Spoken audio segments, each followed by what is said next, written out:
นี้มาพบกับช่องบดอนชาแนลอีกแล้วเด้อฝากให้พี่น้องกดไลค์กดแชร์กดติดตามให้บดอนหน่อยเด้อเมื่อนี้บดอนก็ได้มีโอกาสมาส่งปูนอีกแล้วพี่น้องเมื่อนี้ได้สองห่านเนาะไปเบิ่งน้ำบดอนกันเลยเนาะว่าทางสิส่งอยู่ไสเนาะตอนนี้บดอนอยู่สวรรค์เด้อพี่น้อง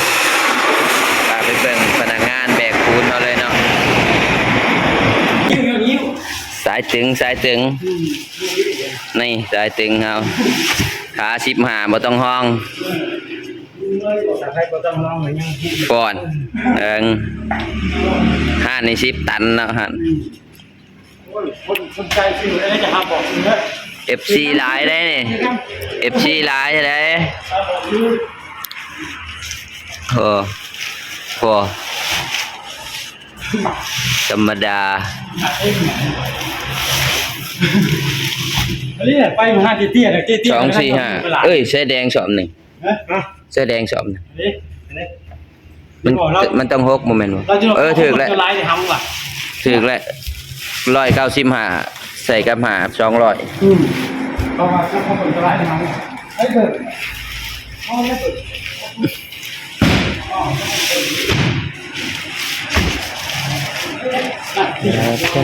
ไปหาเขาตอนนี้ก็คือคิดพิษนะพี่น้อง บ่ได้คิดพิษนะตอนลงหานนี้ก่อนเนาะปูนแดงอยู่ ปูนเขียวยังหลายตอนนี้ก็คือคิดพิษเด้อพี่น้องหาน2นี่เนาะเบิ่งการเลี้ยงปูนนี่ก็ถือว่าเรียบร้อยแล้วพี่น้องผ่านคันเทพรอดจะขอทัวร์จอดทัวร์ไปเลยมันบ่ขอทัวร์เลยลูก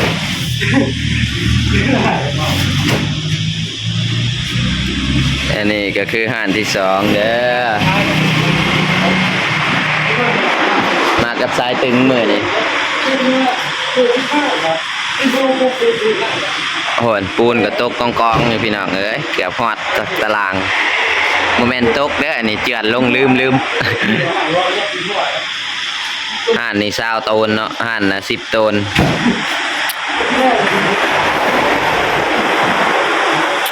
ตอนนี้กำลังลงห่านที่2เนาะคนงัดปูนก็เอาแบบว่าตัวใด เปื้อนก็ปัดออกก่อน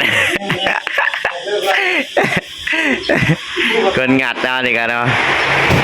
ดีแน่แต่มื้อนี่2ห่านมีแต่ห่านห่มๆเนาะ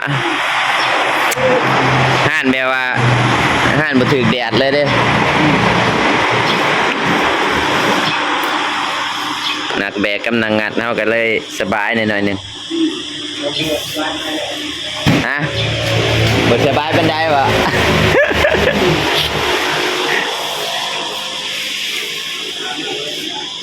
เดทละ40นะพี่น้อง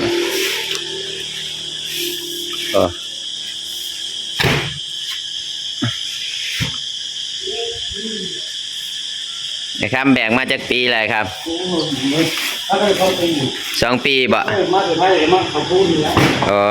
มาจากไทยแล้วน้องกันเรียกไปเรียกเขาเบิ่งเขาเตียงมันบ่ได้ที่น้ำลงเฮ็ดเองว่ะไม่ได้เลยโง่อีกแล้วมาแต่ไทยก็เลยมาได้กินปูนเกี่ยวกับไทยดีกว่านี่แหละเพิ่นก็เคยไปไทยมาเนาะนี่หนักแบกปูนเนาะนี่ก็อยู่โรงงานน้ำแข็งเลยอยู่โรงงานน้ำแข็งตะกี้ได้ก่อนตะกี้เพิ่นอยู่โรงงานน้ำแข็งอยู่ไทยเดือนเท่าใดเดือนละหมื่นกินอยู่น้ำข้าวบ่กินอยู่ข้าวก็มีโอทีนะตะกี้อยู่โรงงานน้ำแข็งเดือนละหมื่นกินอยู่น้ำเพิ่นเนาะมีโอทีเนาะอยู่ฝั่งไทยเจ้ไปไทยจักปีไปไทย3 ปีพี่น้องก็เลยมาหาเงินอยู่บ้านเนาะ30 ตันพี่น้องรถคันนี่ อ้ายนำโชค หัวต้นโลก อ้ายนำโชคแก่มามื้อนี้30 ตันเนาะส่งที่สวรรค์เนาะค่าจ้างกรรมกรพี่น้องก็600 700ประมาณ600กว่าบาทพี่น้อง2คนเนาะปูน30 ตันเนาะอันนี้เพิ่นก็เคยไปเฮ็ดงานอยู่ประเทศไทยพี่น้องอยู่มาหลายปีเติบเพิ่นว่ายัง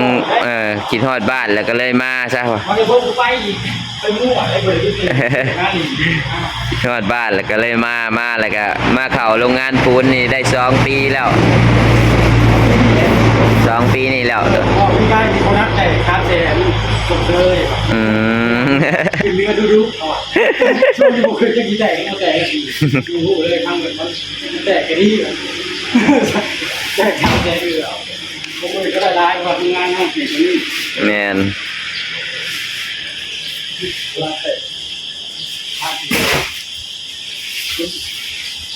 กับคนนอกคนแทนน่ะทำแทนน่ะคนนั้นก็ได้ ส่วนอยู่เทิงก็อันนี้จดอันนี้ไว้แล้วเนาะจองโตวแล้ว2 คนนี่ไปนำรถกันนี่เด้อปะนี่ ถึงเรื่องขนาดนั้นเมื่อนี้เกิดเลยทางโค้งทางข้าง จองโตวขาคู่เข่าขาแล้วตอนนี้2 คนนี่ จะเนื้อของเราฟ้าร้ายเดียว ในเรื่องคนหนึ่งอัดคนหนึ่งแบกเนาะเรียบร้อยนี่3 เลทแล้วพี่น้อง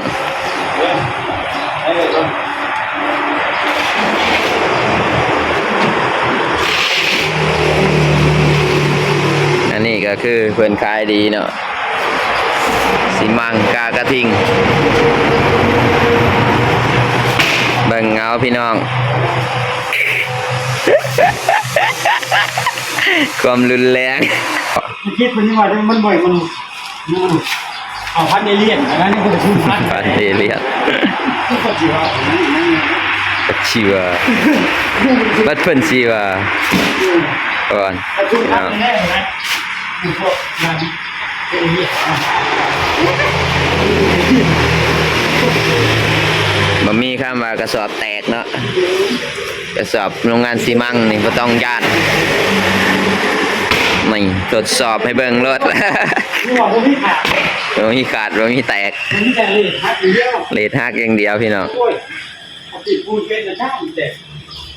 ขนาดกระสอบได้นี่ รักสุดสุดที่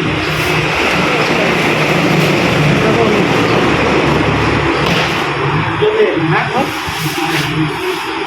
อ่ะมาเดินกับสิก็จบคลิปซ้ำนี้เด้อพี่น้องปูนกันลงใกล้สิแล้วแล้วเนาะฝากให้พี่น้องกดไลค์กดแชร์กดติดตามให้บ่ดอนเด้อเบิ่งแม่พี่น้องมาตึกแต่เช้าๆนะหัวหยุ่งหัวหยอง ผมก็จนบ่มีเวลาตัดพี่น้องเอ้ยหาแต่เงินปูนอยู่กับปูนกับอันนี้แหละพี่น้องเอ้ยมาบ้านเฮาเนาะอยู่ไทยตะกี้บ่ดอนก็